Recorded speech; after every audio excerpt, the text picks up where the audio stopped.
hold on. West Virginia within a game of winning the Big 12, Arizona State finishing 11th, and Oklahoma State in the top 5. Are these the dumbest Big 12 preseason predictions ever? No, because they're mine. This is the Locked On Dose Grande Squad. You're talking ball with the Big 12 squad. From Oklahoma State to Utah, from Kansas State to BYU, from Houston to Texas Tech, it's the local experts of the Locked On Podcast Network bringing you scoops, breakdowns, and the most comprehensive preview of the upcoming Big 12 weekend. Buckle up. It's the Big 12 squad, and we have a seat for you. No hurt feelings and thin skin allowed. Squad up. You're part of the Big 12 squad. No hurt feelings or thin skin allowed, jabrones. It's the Dose Grande Squad. And happy Thursday, everybody. Come into the Locked On Big 12 Squad. There's Cody Silva of Locked On Oklahoma State. Cam Stewart covers the Baylor Bears. Parker Ainsworth, Locked On Cougs, all things Houston. Jake Hatch of Locked On Cougars. I know. It's profiling reasons. Covering BYU. Christian Rao, Locked On K-State. Philip Mulford, Locked On Sun Devils. JT Wisterself, Locked On Utes. And there he is, Mountaineer Paul of Locked On West Virginia. If you hit subscribe, we all get to keep our jobs. And let's jump right into it. The Locked On Big 12 preseason rankings were released this week. Now, you will remember that last year the rankings, preseason rankings were completely accurate, and I was right about everyone. Including BYU and Texas Tech. I think it was JT, the bald guy, who was like, "No, you can't do BYU." You were way too low on Arizona last year. You had the second to last, but you did call the title game. Like, credit where credit is due. You had the top 3 in the conference right. I will give you that, sir. Thank you. And yeah, I had Utah at 3 last season. Yes. This year, I still think of the top 2, and I'm not rare in this. Everybody's pretty much got BYU and Texas Tech in their top 2 in the Big 12 this season. Past that, I foresee a lot of chaos, like West Virginia, Oklahoma State being 2 of the better teams in the Big 12 conference, and even Arizona and Arizona State regressing. I will open the floor to the number 11 overall preseason predicted team, Philip Mulford's Arizona State Sun Devils. Yeah, this is just... All right, let's move to JT. So Utah this season is going to be really stout at the quarterback position. Oh, man. This is such a... okay. Sure, we have 3 returning week 1 starters from last year here, Drake. But I think in your show yesterday, you said 0 faith in Cutter Boley, but somehow DJ Lagway is going to be... You keep making the quote worse and worse, by the way. I am quoting from your show. And Cutter Boley is your quarterback. I still don't have faith in Cutter Boley. Mm-hmm. Yep. That's right. And you compare him to DJ Lagway. They have almost the exact same career stats. And yet DJ Lagway is going to go set the world on fire and beat us in our own house. Which is not going to happen week 4, by the way, just so we're clear. Did you see what the scouts said about DJ Lagway? Did I see that? I mean, look, if he turns it around, he's still got Dave Aranda as your head coach. Best arm in August. Best arm in August. He's got the Candyman now, though. He's got the Candyman. Let's go. I do think Arizona State's biggest limiting factor is Cutter Boley. I mean, I think he is going to be pretty darn good. But when you're of the stature of Arizona State and you have Kenny Dillingham coming back, I do think that a lot of people anticipated they would take a massive swing. DJ Lagway is known as a hot commodity because of his previous status as a consensus 4-star All-American, which Cutter Boley didn't get that advantage of. But again, I think when you're looking at some of the Darian Minces and the Drew Messmakers of the world, it felt like Arizona State could have and was going to get one of those guys. So it kind of feels like Cutter Boley is a good option, but slightly underwhelming for how big time Arizona State is. Now, to be fair to Philip, and kind of this point, the Big 12 Conference is much weaker at the quarterback position this year than we were last year. Last season, we went 9-10 guys deep of names everyone in college football will know. This year, you add in a Drew Messmaker, who's really, you add in a possible, maybe Boley's great. Maybe DJ Lagway takes a step up. But there are way more question marks now than there were a year ago for who our quarterbacks are going to be. Now we're leaning on Connor Wegman. Hey, watch it. Here's what I will say, though, Drake, is last year... What's that, Hatch? Hit me with it. Hatch, what was that again? Right before? Hey, Texas Tech may have Thomas Castellanos. Yeah, that's right. Oh, Jesus. Oh, no. Don't you know that what we already can catch them on? So last year, Drake, you put records out with this. I actually pulled up to see where you had us at last year. You had Houston at 8-4 and finishing 7th. They finished 9-3, right? So I'm going to say, if you have them finishing 5th this year, I'm assuming it's around 9-3 again. 9-3? Yeah. 9-3. You add the game in because you were a game off a year ago, and I'll take 10-2. I'll take 10-2. I really, and I don't know if Cody's heard me say this or not, I think the Oklahoma State offense is going to score a lot of points, and that is a scary thing. Yeah. You have enough faith in their defense, though, to have them finish top 4. I mean, Messmaker's going to throw for a bajillion yards, all the whatever. But Drake, and obviously Cody's nodding, and I would imagine he would. Drake's got the defense good enough to get them at the top 4 as well. Yeah, I mean, I think with Oklahoma State, and this is a total cop out. Is I don't know. You know, I mean, that's maybe the you don't know when you put them top 4. I know. He's like, Here. Let me throw an assist into Drake here real quick. I think when you go back and look at the Scholar Cassidy defenses, both at Houston before North Texas and at North Texas, he got them into a top 25 turnover defense. This is back-to-back teams that he's been able to do this for. And I think the biggest benefit he'll have at Oklahoma State is access to resources and talent that he never had as his last 2 stops. So if he can be number 4, number 5, number 8, number 7 in the country in takeaways, I think that will be applicable once again in the Big 12. And the biggest thing is I think he's going to be experimenting with some different fronts that he's never had the athleticism to be able to pull off. And I don't think we'll see it until the Oregon ball game. If all that does come to fruition, then yes, that defense could look a lot like 2011, number 1 country in turnovers, very opportunistic, the epitome of bend but don't break. And if the offense is good enough to put up 40 points a game, that's all you need your defense to do.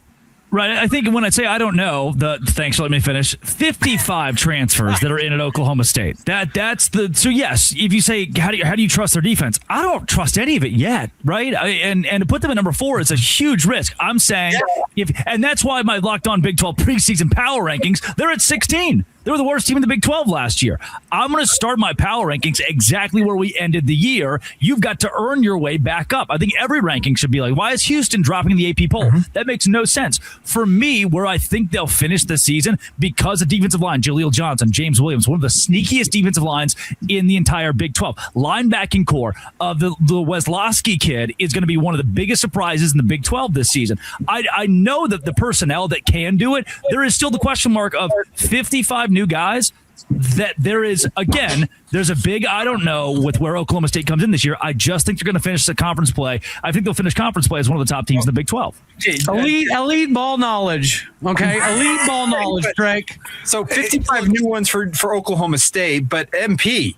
How many you guys got? 70, 80? What do we got new guys? Yeah. Well, the biggest difference between last year and this year, and I can understand people that don't cover the team would look at it that way. You know what I mean?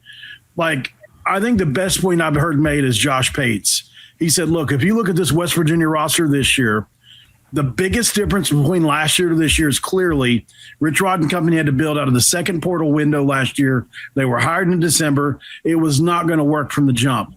This year's team is it's the second recruiting class in the Big 12. It's a top 20 portal class. It's a top 20 recruiting class. So the quality of talent is leaps and bounds beyond what it was last year, even with a similar number of players brought in. Nicely done, Josh Pate, Mountaineer Paul. Drop the mic right there from Paul. There we go. I feel like West Virginia is actually kind of similar in my head. I think the difference to me is that it's the second year under it all, right? And I like the running back a lot. What did Kenny Dillingham do in year 2, asshole? I was gonna say, there are a lot of coaches in the Big 12 that have a decent track record with their second year somehow. Yeah, Rich Rod averages around 8 years. And Miranda has been here for how long, Cam? You can't call that one for this year. Year two.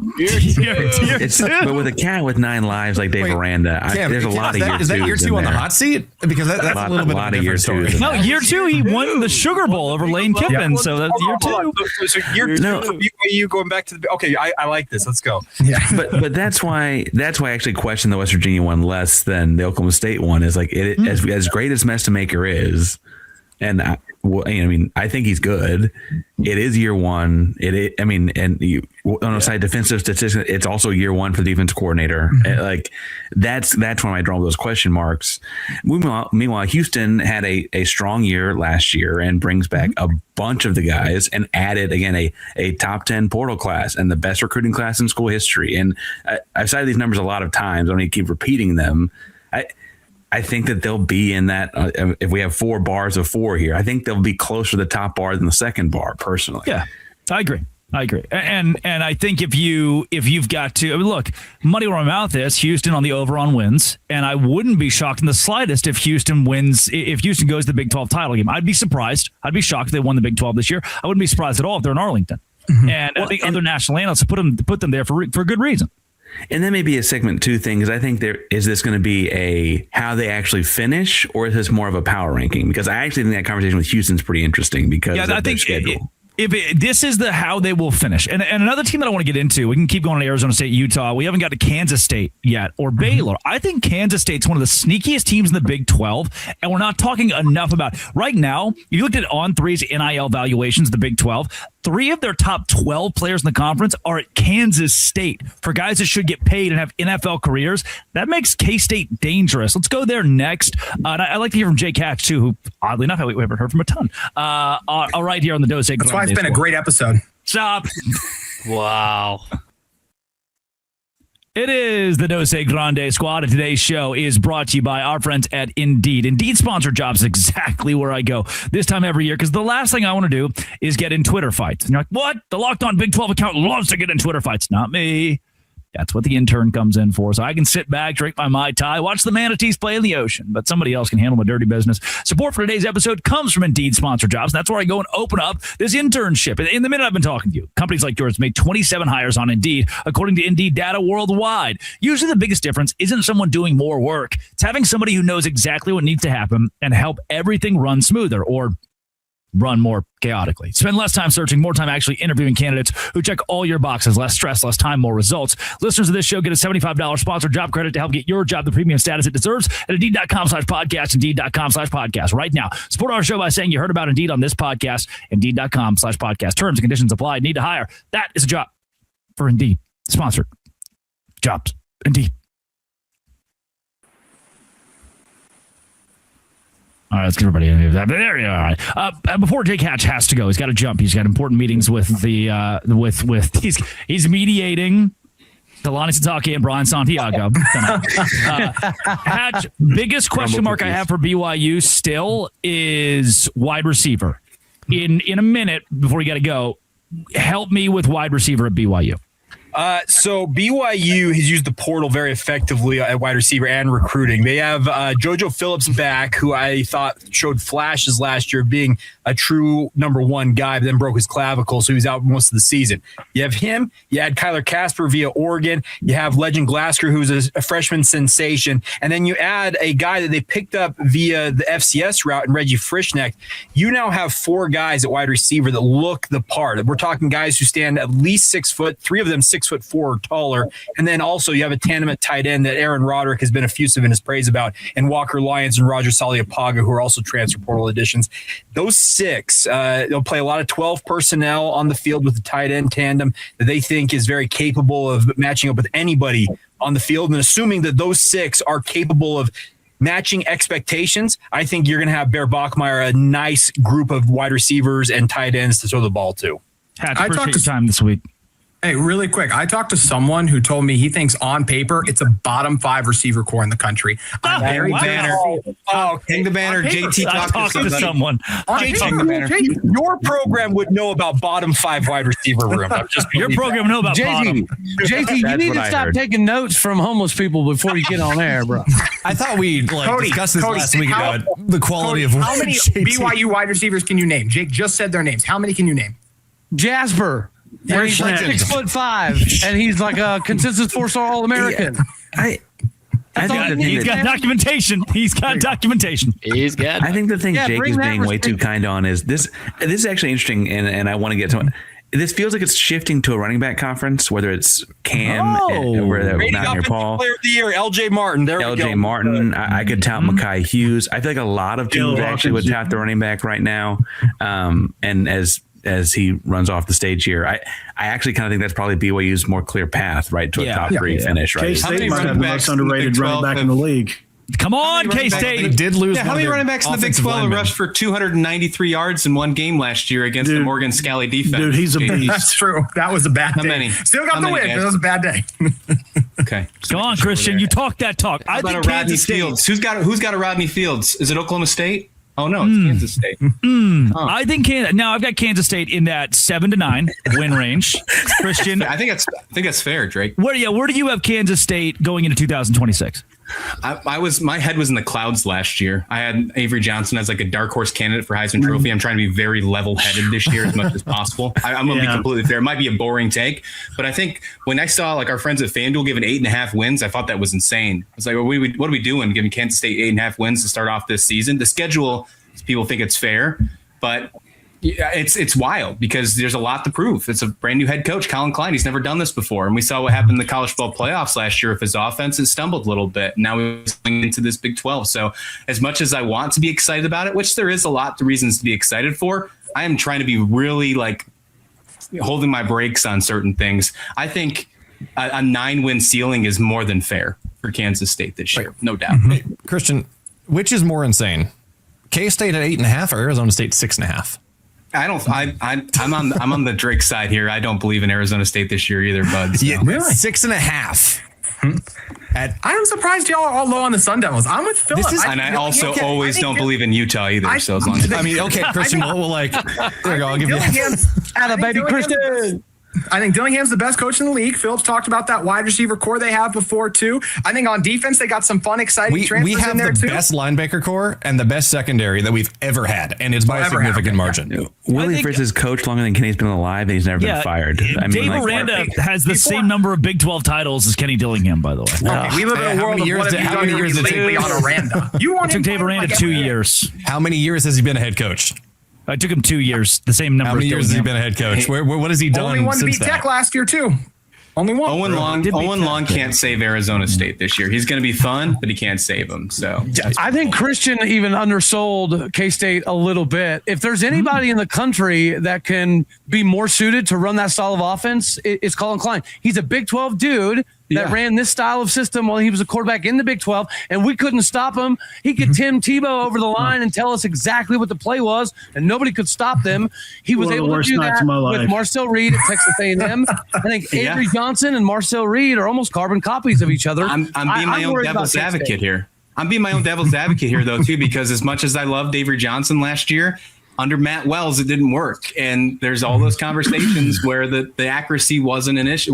There's no doubt. Long as he keeps family from fist fighting, he should be fine. Now there's no Jace Brown. There's no Jace Brown. We have a running back room that's great. Don't get me wrong. Hey, that offensive lineman getting hurt is really tough, though, Christian. Right before we lost Devin Boss. That's a big one, yeah. That's not the offensive lineman we're talking about. But Drake brought up the NIL valuation of 3 top players in the Big 12 being highly paid. That's Avery Johnson. That's Wendell Gregory. And that third one's George Fitzpatrick. He's out for the year with a medical injury. Then you lost John Pastore, another tackle, out for the season. There are some valid concerns, and I hate for Kansas State to listen to this and be like, "Man, you're not sunshine pumping." But I'm trying to be level-headed this year. I'm more intrigued by that.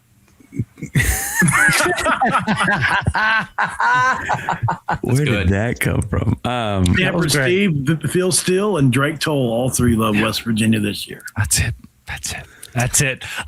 Before we move on to, and there's plenty to get to. We have college football this weekend. TCU plays North Carolina. We have Big 12 football this weekend. Cameron Stewart, name 3 Baylor players. Challenge impossible. He hasn't said much. He has not said much, has he?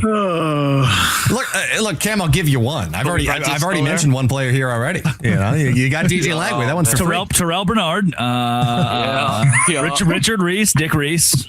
You say Terrell Bernard? Let's go. Daniel Sepulveda. That's great. The OG Big 12 folks remember the greatest punter in Big 12 history. Yeah, baby. You have the jerseys. Congrats, Cam. You got the jerseys. Thank you. Jerseys of the I'm excited for Lagway. I don't know how it's going to go, but I think it's going to be fun. I loved him at high school. We tell you, whenever I did my Baylor preview, Baylor brought in Power 4 talent from a bunch of places. They've got Oklahoma. They've got Arkansas. They've got guys coming from everywhere. The kid Miller from Colorado, Shelton from Arkansas, I think it was, Jordan from Oklahoma. Like, they've got guys, that came in that were Power 4 guys.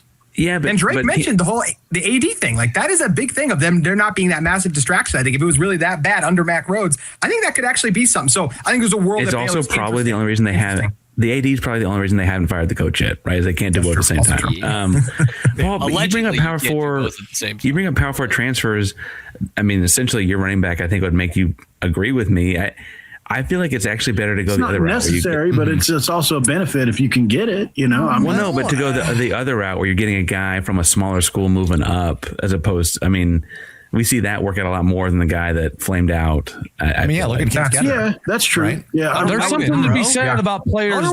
What are we doing? What? But the entire rest of the Houston Cougar roster is the other direction. And he was more hurt, What right? if you can get one He was Connor hurt. Wegman? Yeah. I don't know if you can generalize that take. Saying from P4 transfers or group of 6 transfers, which one's better off. I think that's a situational kind of thing. I don't know if you can generalize that. Yeah, but I think there's something that could be said in regards to somebody that's still chasing something. Like when you get a guy that transferred from UCLA that just made $600,000, I'm not saying he's going to be less or motivated than somebody coming from a North Texas or UTSA. But if somebody's never experienced getting the bag and they're still chasing those massive aspirations, I do think that you could see some of that Curt Cignetti action out of it. It all depends on the P4 player and how much give a crap he still has left in the tank after already getting a bag. Yeah.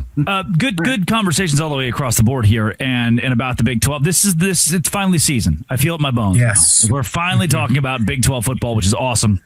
Let's go to TCU, North Carolina, because I think something really bad is about to happen. This is the Dose Grande squad.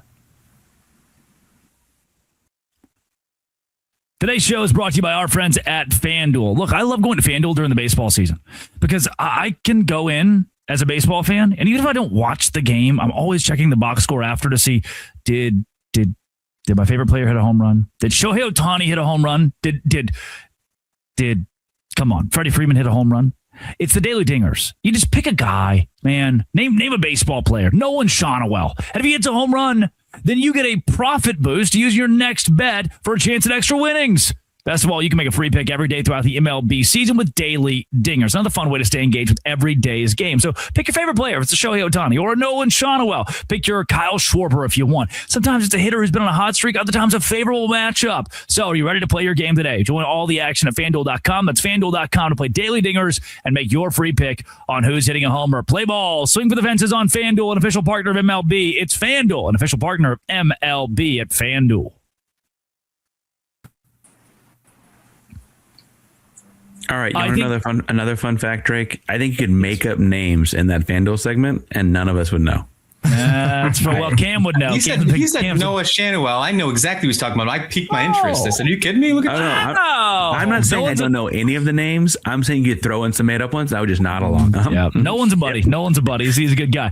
I think that Bill Belichick on Monday will really need to go to the orthodontist in London specifically for 2 reasons. One, he's getting his teeth kicked in. 2, they're not going to let him ride the team plane back to Chapel Hill. He's going to be stuck in London. Well, he'll be in Dublin, but he'll have to travel to London to get. Well, shoot, I definitely don't want to get my teeth worked on in London. Talk about hard knocks, am I right? Hard knocks getting canceled. Hey, get it? Hey, I don't pay attention to what's happening on ACC territory a whole lot, but our fans. I don't know. North Carolina expecting to go get a win over TCU. I wouldn't imagine. This spread on FanDuel is like 7.5 TCU. It's only 7.5. I'm about to win so much money. About to win so much money. Are you kidding me? I'm going to go to FanDuel and put so much money on TCU minus 7.5. Are you kidding me? The other thing that's crazy is the best thing that North Carolina had going for them last year was their defensive coordinator, Stephen Belichick, who's not even there. Like that's he's on Mitch McConnell. Him and Mitch McConnell are in the same hospital room right now. We haven't heard from either in weeks. You do have, TCU has lost 2 of their starters in the last week because they fought and one into the hospital. One was dismissed from the team. I don't know how much that's going to make a difference. But that is true. That is true.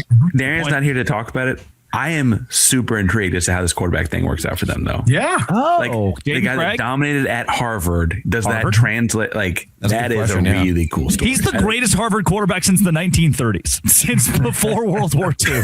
Which is ironically when Ryan Fitzpatrick went there, actually. Is no one going to mention the fact that we have a purple team playing in Dublin and we're excited about them? Is no one going to talk about that?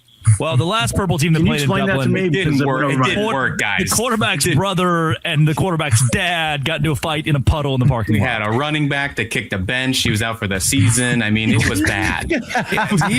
Man, these international games, if you win, you're going to have a great year. If you lose, Season's gone. Like if you lose, you opt out of the bowl game. That's what happens. You opt out. No, Kristen, you opt out of the rest or of the if you season. win, apparently you win or lose, you opt out of the bowl games. No, Cam. Drake tells me that you are going to smash Arizona State in Tempe and go 10-2 and somehow make the college football playoffs. Drake tells me Cam's in a different kind of bowl. Is all I'm hearing. That's all I'm hearing. I have a legitimate concern about TCU. Okay. Are we concerned about the locker room incident with TCU and the culture there? Yes. Because several players spitting on a guy and hazing a guy and not being taken care of by coaches. That sounds to me like could be a little bit rotten in there. Hopefully not. But it's still. So, can we get a breaking news bit, even though this goes live on Thursday? So are we going to call this the absolute disaster bowl? Because North Carolina. I don't have a breaking news, but I have this. No. All right. We're recording this spoiler for folks at home on Monday. Safety video. But for Phil Mulford, Houston just signed Arizona State star safety Miles Rouser. That doesn't surprise me, actually. Wait, what? No. So we had one slot on our roster, and it was between Miles Rouser and Jacob Richkin-Geika. We lost one of our starting defensive tackles to a season-ending ACL injury, like right after spring practices ended. And it was becoming very clear. Now, I don't even know if we're getting Jacob Richkin-Geika because the injunction was kiboshed. Rouser was able to go join a different injunction. But we only have one spot, and we needed a defensive lineman. So while Rouser is arguably a better player, we have this insanely deep secondary. And our defensive and our tackles, the DTs, are just not nearly as deep. So we're trying to get Jacob Richkin-Geika. And he was apparently on campus on Monday, on last Friday. And then the injunction came, or the stay on the injunction came down. Now who knows no idea knows what's happening. But it does not surprise me that he went somewhere else. He led the Sun Devils in tackles. He led the Sun Devils in tackles the year they went to the playoffs and was an all Big 12 player last year. Big 12 challenge. I challenge pretty much in penalties last year. I challenge everybody on here at least one time this week on one of your shows to use the word kibosh. Thank you. Challenge accepted. Did you say kibosh? Before Thursday? Kibosh. I love it. Yeah. Okay. Before? No, you can do it on Friday. I don't care. You put it on a thumbnail, Paul. Funny if we do it before it drops. Yeah, kibosh. We'll do it. No one would know why it was kibosh. Paul will do that. In conclusion, couldn't they go grab that 6'5" NFL wide receiver that hasn't really done? Yeah, why aren't we getting NFL players? Huh? What's the deal with that? Standards, Drake. Well, They were former Houston Cougars in the NFL tweeting out I love I'm the available. SEC statement on that too. It's just the statement is just, we don't like it, but they didn't make any action behind it. The statement. They're not going to because these coaches too. They can say the right thing, but they just want to do what's going to help them win the most. That's why they don't actually want them out. They want them to play and they want them on TV. They don't actually want them out. They're going to say that they don't.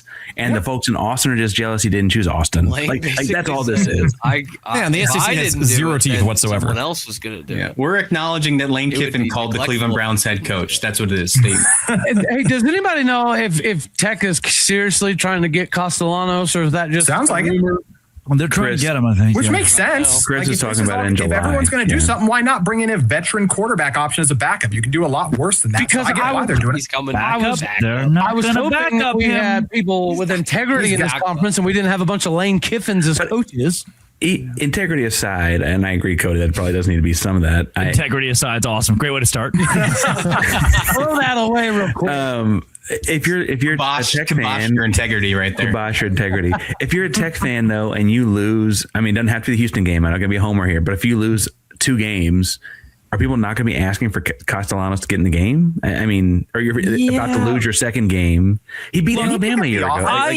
I was probably more supportive than many of Texas Tech during the Sorsby deal because LSU would have done the same thing. Alabama would have done the same thing. Everybody else would have run to the kids' rescue. I think Tech handled it. Was it a PR nightmare? For sure. Was the roundtable thing bad? Absolutely. But I came to Tech's rescue as much as I could because I was like, shoot, dude, this is just modern college football. Everyone's a little corrupt. You got to just play the cards you're dealt. Same. If they pick up a new starting quarterback 8 days before the college football season, I'm out. I'm out. I'm not doing that. I'm not playing that game. Joey Drake. Off season. Joey's like, man, anybody. What y'all don't understand is we were going to start Will Hammond the whole time. It's just he's kind of banged up. We always believed in Will. So many Tech fans in my comments about, no, we weren't even going to start Sorsby. Like, what are you talking about? Like, guys, no. Sounds like my respect will go out the window for Tech if they pull this bull crap off after all of that Sorsby saga ridiculousness. Yeah. Several of us would put the kibosh on whatever integrity or whatever respect we had for Texas. By the way, speaking of Lane Kiffin, did you guys see Ole Miss had the FBI come in and sweep for bugs? Yeah, they did. No, I didn't. Insane. Really? That's just left. That's just a holdover from the Houston Nut Hugh Freeze situation. By the way, that's not even doesn't have to do with Lane Kiffin. Oh, yeah, we forgot to grab these on the way out. They ran out of battery years ago. Poor Houston. Is Tech the only Big 12 school that is at least publicly contemplating doing this NFL bull crap, right? Yeah, right now I think so. Well, that's interesting because it does depend on what you call an NFL player. Like Houston just brought back Boogie Johnson, who was in camp but got cut early. Miles Rouser was in the Seahawks. Miles Rouser was a undrafted whatever that got cut early. So it used to be as soon as you signed an agent, it was over. You know, they're working hard, by the way, the NCAA is to try to shut all this down. So we'll see if any of these guys even play. I know BYU added Jackson Kohler. Like, they are working really hard to try to talk to a guy. Kibosh all this. Kibosh all this. There you go. Well, and again, I also think that Boogie had an opportunity because of some things that happened previously in Stillwater. So I think Boogie, it doesn't apply to somebody like a Castellanos personally. It's okay, Paul. He is Paul's favorite. He called a Hail Mary against West Virginia, if you guys don't know. He got the Hail Mary against West Virginia. It's Cody Stovall. Locked on Oklahoma State. Mountaineer Paul covers all things West Virginia. Parker Ainsworth with the Houston Cougars. JT Westerself, Locked on Utes. Philip Mulford, Locked on Sun Devils. Who will win the Big 12 this year? 12-0, as I predicted. Christian Rao. We're like 9-3, you know. Covers Kansas State. The Wildcats. Cam Stewart of Locked on Baylor. This has been and always will be Locked on the Dose Grande Squad.